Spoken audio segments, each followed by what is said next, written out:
Isaac Newton nació el 25 de diciembre de 1642 en el calendario juliano, pero en el calendario que se usa actualmente, el gregoriano, nació el 4 de enero de 1643 en Woolsthorpe, en una aldea en Lincolnshire, en Inglaterra. Hijo de Hannah Highscroft, de una familia con gran reconocimiento social y educación, e Isaac Newton, su padre con el mismo nombre, de una familia adinerada pero sin educación, quien murió 3 meses antes del nacimiento de Isaac por neumonía.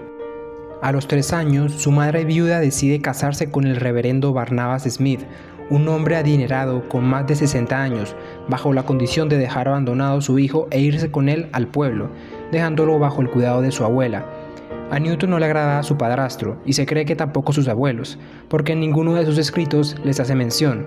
De hecho, con su madre estaba enemistado por haberse casado con Barnabas, como lo revela en una lista de pecados cometidos hasta los 19 años, donde dice: amenazar a mi padre y a mi madre Smith con quemarlos a ellos y a la casa sobre ellos. A los 10 años cumplidos, su madre regresa a la casa de nuevo, viuda y con 3 nuevos hermanos. Algunos historiadores han interpretado este periodo de abandono como la causa del carácter irritable de Newton y de su hipersensibilidad a las críticas en etapas posteriores de su vida.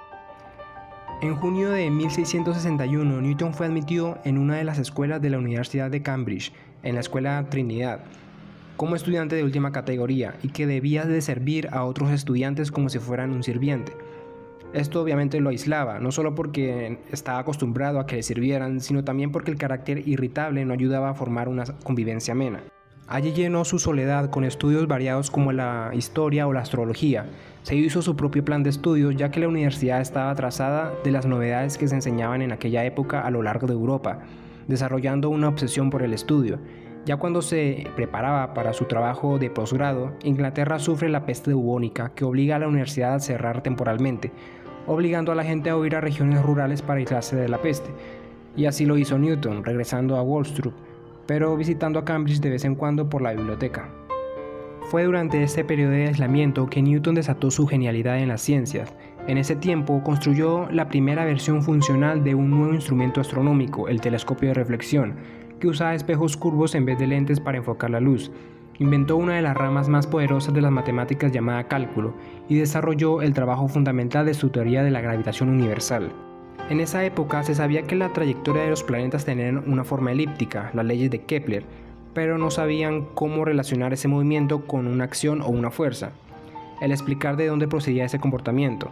Edmund Halley, buscando una respuesta, decidió visitar a Isaac, que ya tenía una fama de ser un matemático importante, quien le dio la solución.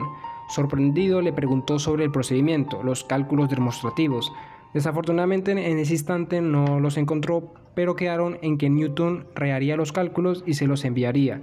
Este texto se envió en el conocido como Principios Matemáticos sobre la Filosofía Natural, que salió a la luz en 1686. En ella, Newton presentó una teoría de cómo se mueven los cuerpos en el espacio y el tiempo. Todo objeto continúa en su estado de reposo o velocidad uniforme en una línea recta en tanto no actúe sobre él una fuerza neta.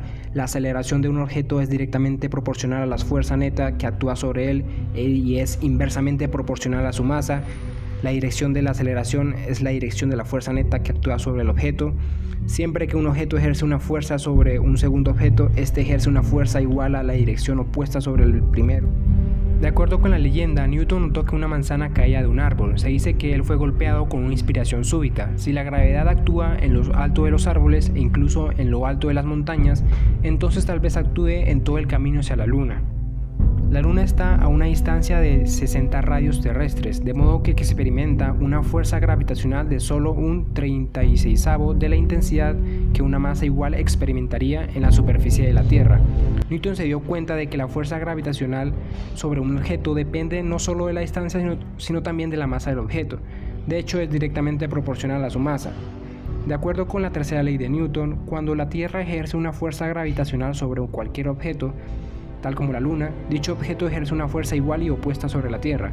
En concordancia con esta simetría, Newton llegó a la conclusión de que la magnitud de la fuerza de la gravedad debe ser proporcional a ambas masas. Newton fue un paso más allá en su análisis de la gravedad. Al examinar las órbitas de los planetas, concluyó que la fuerza requerida para mantener a los planetas en sus órbitas alrededor del Sol parecía disminuir como el cuadrado inverso de su distancia desde el Sol. Esto significa que si la distancia entre un planeta y el Sol se duplica, la fuerza gravitacional se reduce a una cuarta parte. Esto lo condujo a creer que también existía la fuerza gravitacional que actuaba entre el Sol y cada uno de los planetas para mantenerlos en sus órbitas. Y si la gravedad actúa entre estos objetos, ¿por qué no entre todos los objetos? En los siguientes 30 años se dedica solo a defender su trabajo, hasta que en 1696 abandona Cambridge y trabaja en la Casa de la Moneda, una labor donde su actitud mezquina era más socialmente aceptado por ir en contra de falsificadores, hasta el día de su muerte el 20 de marzo de 1727.